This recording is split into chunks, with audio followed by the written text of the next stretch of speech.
ancestors lived by, were right for the time they lived in, but we're in a different time. It was a great time to be an artist because everybody was emoting, everybody had tears. When will they go from here? Macy Gray's career was never the neat, polished pop star story the industry likes to sell. From the jump, her path was jagged.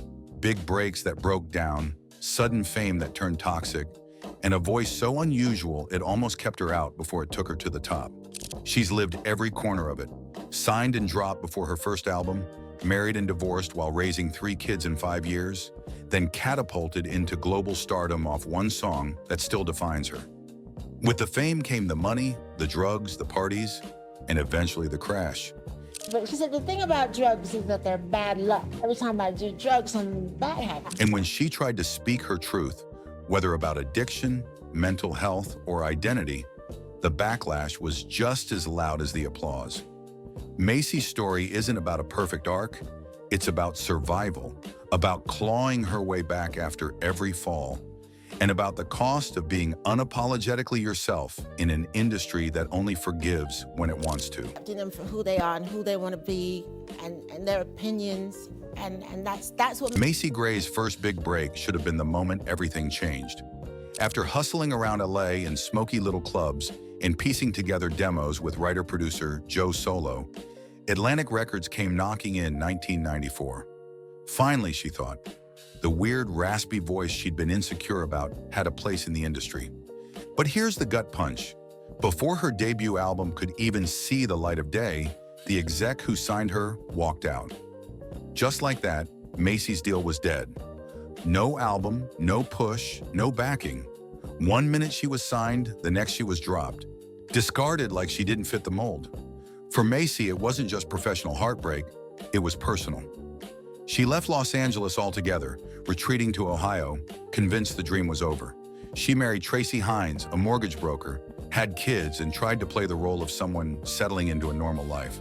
But the rhythm was chaos. Pregnant 6 weeks after meeting him, 3 kids in 5 years, a marriage that burned out almost as quickly as it began. She later admitted it was all too fast, too overwhelming, too much stacked on top of failure. And yet, even while raising babies and picking up the pieces of a divorce, that fire for music refused to die out.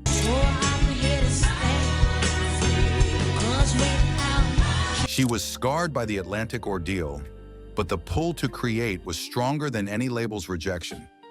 That moment, the drop before the debut, became the wound she built her comeback from. To understand why she fought so hard to get back, you have to rewind. Before the heartbreak, before the failed deal, Natalie McIntyre was a quiet kid from Canton, Ohio. Her mom taught math, her stepdad worked steel, her sister teaches biology, and her brother Nate, you might have seen him on Queer Eye, runs a gym in Philly. She barely spoke until almost 10, switched schools like outfits, and even got kicked out of a boarding school for behavioral reasons. Music was the one constant. Piano lessons started at 7. Her name, Macy Gray, wasn't even hers. She lifted it off a mailbox after a childhood bike crash. Later at USC Film School, she dabbled in screenwriting while sliding deeper into music. She wrote songs for friends, filled in at a demo session for a no-show singer, and even fronted a jazz band just for fun, teaching herself how to sing by copying old jazz records. By '89, she left USC just shy of graduating, throwing herself fully into the LA underground music scene. That world, low-lit clubs, half-finished scripts, and demos with Joe Solo, led her straight to Atlantic. Getting dropped could have been the end. Instead, it was the beginning of a more jagged, real story. Even as life threw marriage, kids, and divorce at her, Macy refused to let her voice be silenced. By the late 90s, she was back in LA cutting demos, this time under a fake name so the industry wouldn't dismiss her, and inching her way toward the breakthrough she'd been denied. I looked 100 years old. I just looked bad. And, luckily... By the late 90s, Macy was back in the game with a deal from Epic Records. Her debut album, On How Life Is, dropped in the summer of '99 and blew up on a global scale. The first single? It didn't really pop. But then came I Try, and suddenly Macy had the song everyone couldn't get enough of. It straight up made the album a massive hit and turned her into a star. The album didn't just sell, it slayed. Triple platinum in the US and the UK. Oh, and in 2001, Macy snagged a Grammy for Best Female Pop Vocal Performance for I Try. She also bagged a couple of other nominations, including Record of the Year and Song of the Year. Not too shabby, right? Fast forward to 2014, Macy got real with Oprah on Where Are They Now? About how all that fame hit her. She spilled that going from broke to having more money than she'd ever seen, and people screaming her name on top of it, was a lot to handle. She admitted, "I was a massive expletive." Safe to say, she had her diva moments, and yeah, probably ruffled some feathers along the way. Macy's life wasn't all about the music. Along with the fame came some heavy partying, and yeah, drugs became part of the picture. She confessed that being on tour and hanging out with her crew from England led her down that path. They were all about hash and knew where to score some wild ecstasy. So naturally, Macy joined in. Before long, it became a crutch she couldn't shake. The late-night party sessions started to catch up with her, though, especially in interviews. That's when Macy would rock sunglasses, not just for the eccentric look, but to hide the fact that she was sometimes nodding off mid-interview. Reporters assumed it was just her being the cool, offbeat artist, but Macy later admitted it was much darker. Macy appears on the new season of MTV's The Surreal Life, Villa of Secrets, and in her introduction. In her intro, she straight up admitted she uses drugs and booze to unwind. No filters here. In a confessional, she straight up said, "Oh God, I just don't do the hippie stuff. Like, I live in LA. That's hippie central. If I'm healing, that's not how I do it." When a producer asked how she likes to find her peace, Macy hit back with, "Like and a couple shots." LOL. She wasn't done though. "Get those edibles down my throat and I'm good, girl. Then order me a pizza, I'm straight.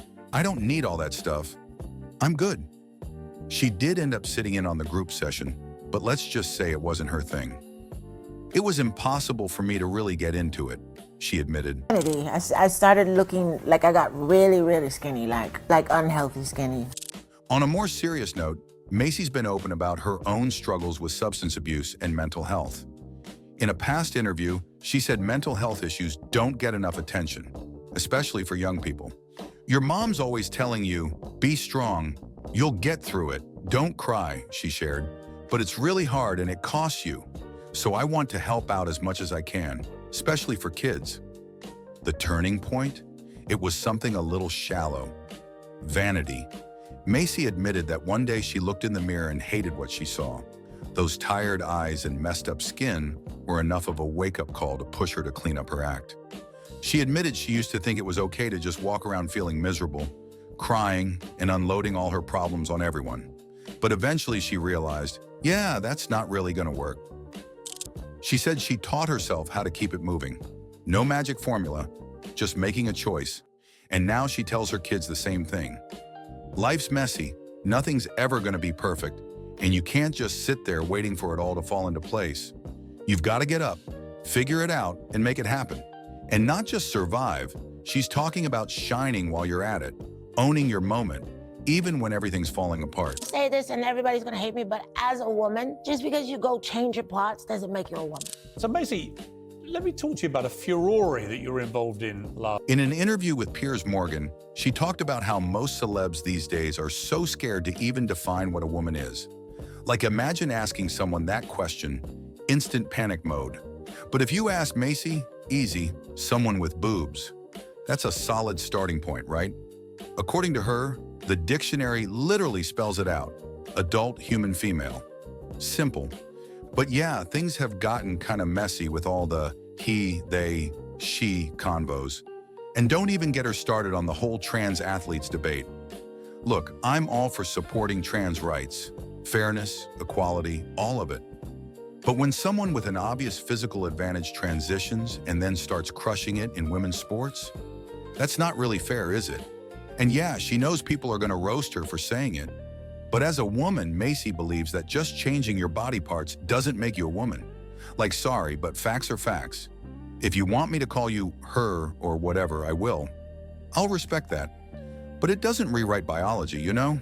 Surgery doesn't magically turn you into someone who's been through what women experience, she said. According to Macy, being a girl is its own thing. It's a whole journey. Like growing up as a little girl? That's a saga. Surgery or self-discovery can't replicate that, no matter how much you want it to. She says, look, when someone like J.K. Rowling speaks on this, she gets dragged online. Hate, cancel culture, the works. I might get the same backlash for saying this, but hey, it's the truth. And just because you don't agree with someone doesn't mean you're automatically a bad person or phobic. There's so much judgment flying around these days, people just chucking insults instead of actually listening. Like, can we chill for a second? After getting dragged for her comments, Macy Gray tried to hit the brakes and pull the "I was misunderstood" card. In a statement to Rolling Stone, she said, "I've got nothing but love for the LGBTQ+ and trans community and have been a supporter since day one." Me being a transphobe, which I couldn't be further from, I honestly seeing someone and accepting them for who they are and who they want to be. She kept going, saying her remarks on Piers Morgan were grossly misunderstood. According to her, "I don't hate anyone. I respect everyone's right to feel comfortable in their bodies and live their own truth." Then she took the conversation to Twitter, where she went back and forth with users. To one person, she said there's no bigger admirer of the LGBT community than her. Oh, and she doubled down, saying, "Women is a title you earn. There are plenty of females who aren't women yet." The LGBTQ and trans community think words like these aren't just hurtful. They can have real tragic consequences. Trans people, especially Black trans women, face an alarming amount of violence worldwide. And last year marked the deadliest year for transgender and gender nonconforming people, with 375 murders reported globally, according to Trans Respect versus Transphobia.